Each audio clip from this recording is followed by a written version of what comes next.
उत्तर प्रदेश में 9 विधानसभा सीटों पर उपचुनाव होने हैं और ऐसे में यह चुनाव जितने दिलचस्प हैं, उतने ही आपको सोचने पर मजबूर कर देंगे।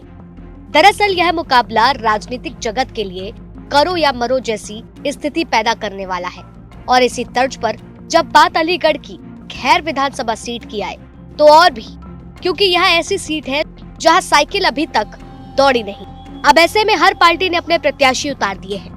बीएसपी ने खैर उपचुनाव में इस बार डॉक्टर पहल सिंह को प्रत्याशी बनाया है। दूसरी तरफ उसकी प्रतिद्वंदी आजाद समाज पार्टी ने नितिन कुमार चोटेल को प्रत्याशी बनाया है।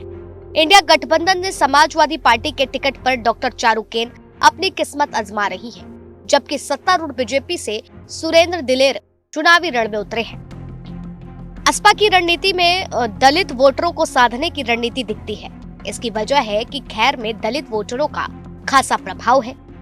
असपा के राष्ट्रीय अध्यक्ष चंद्रशेखर आजाद अगर यहां अपनी पकड़ मजबूत करते हैं तो यह चुनावी मुकाबला किसी और की तरफ भी मुड़ सकता है। नितिन कुमार चोटेल ने इस दिशा में अपनी कोशिशें भी तेज कर दी है।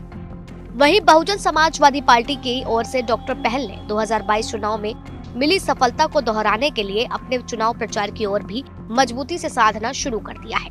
बीएसपी पिछले विधानसभा चुनाव में खैर सीट पर दूसरे नंबर पर रही थी और यह उपचुनाव में उसे एक मजबूत आधार देता है।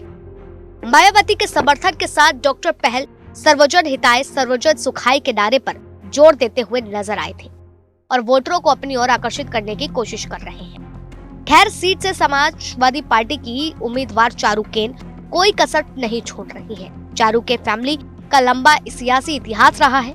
वह यहाँ के जाट और दलित वोट बैंक को साधने में लगी हुई है। चारुकेन एससी समाज से आती हैं, जबकि उनके पति जाट समाज से आते हैं। बता दें कि चारुकेन एससी और जाट मतदाताओं के बीच अच्छी पैठ है। इस बार भी दोनों समाज ने उन्हें बड़ी उम्मीद भी है। समाजवादी पार्टी को बीते लोकसभा चुनाव में इस क्षेत्र में अच्छा खासा वोट मिला था, जो चारुकेन और उनके दल के लिए फायदेमंद साबित हो सकता है।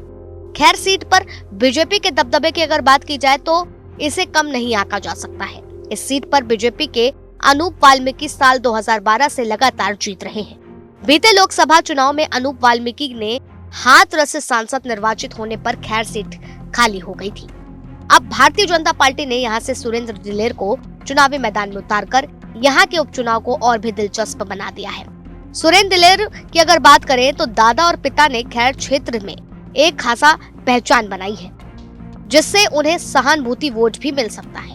इस सीट पर बीजेपी के दबदबे को देखते हुए उत्तर प्रदेश के मुख्यमंत्री योगी आदित्यनाथ और अन्य वरिष्ठ नेताओं के प्रचार से पार्टी का पक्ष मजबूत होता भी दिखाई दे रहा है। दूसरी तरफ अनूप वाल्मीकि का अपना वोट बैंक भी है।